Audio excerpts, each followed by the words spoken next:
over.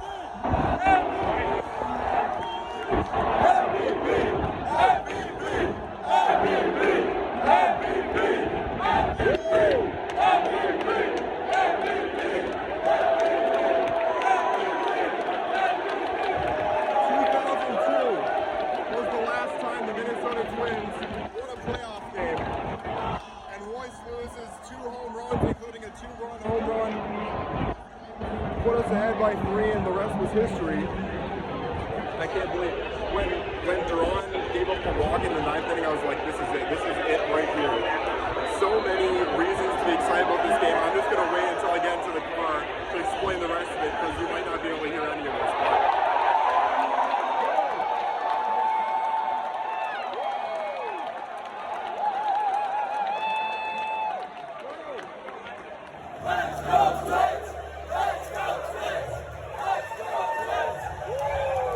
So we're back in the car now where I can actually talk.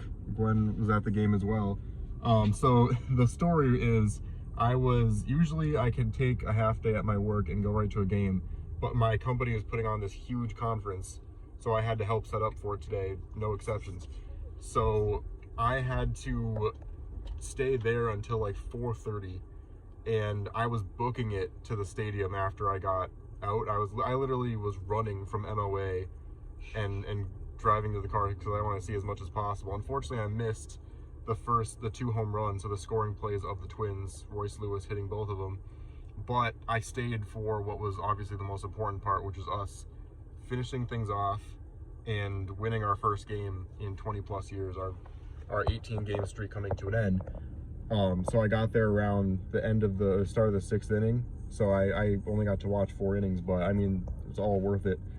To be hot and sweaty running like however many blocks. But getting into the game, obviously, I only saw the replays of the Royce Lewis home runs, but I mean, he's the guy. Like, if he can stay healthy, he will be our mainstay for years to come. Correa will come and go, but if Lewis can stay healthy, he's going to be basically the equivalent of Derek Jeter for us. If I'm going to be completely honest, that might be a little bit of an overstatement, but put in the picture of me and Gwen and my friend Jake with Royce Lewis right now.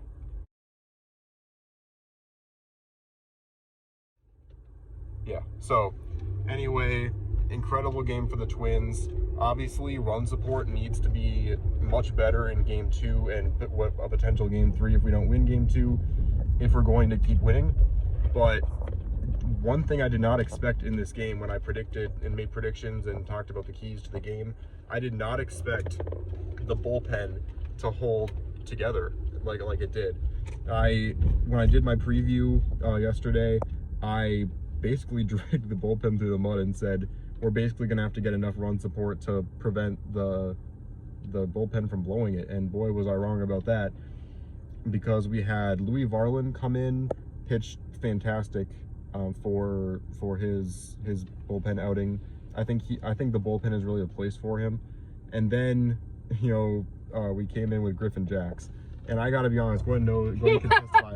I had my head in my hands. I was like, no way, because everyone knows he's so inconsistent. He either does great or is the reason we lose that game. And that was the moment. Like, you can talk about Duran and him, pitching flawlessly besides that one walk. You can talk about all the other things, and obviously you can talk about Royce Lewis because he is the main MVP of the game. But a close second was bottom of the 8th or top of the 8th, and we have him in. Griffin Jacks comes in and a double to start off the inning. So many Twins teams of the past, that would have been it. That would have been the inning. A couple more hits and then a big home run, and then it would have been over, and it would have been a tough loss again. But this team is different. Jacks pitched like really well the rest of that inning, and we got out of it without even giving up a run.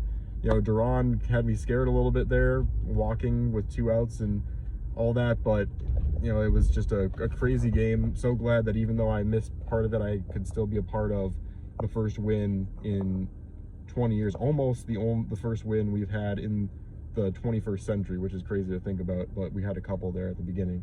But let me know your thoughts in the comments. Crazy victory. Now we look ahead to tomorrow for game 2, where Sonny Gray is going to be pitching. Obviously, the bullpen will most likely be a big factor in that one. My prediction is that if Sonny Gray can't go a full 6, or even if he doesn't go a full 6, I think that they're going to bring in Kenta Maeda to be a long reliever. I think that that's our best bet right now.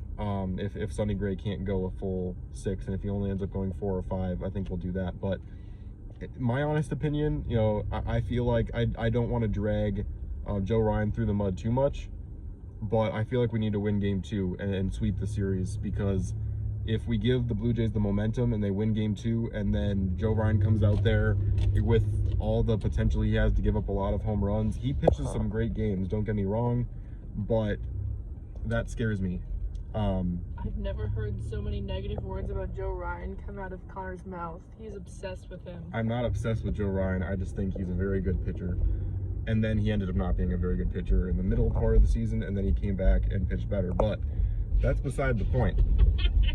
The point is that Joe Ryan gives up a lot of home runs, and I don't really want to put him up against Vladimir Guerrero. Just that's all I'm saying. But anyway, I hope we win game 2, sweep the series. If not, I'm kind of scared about game 3, but we'll see what happens.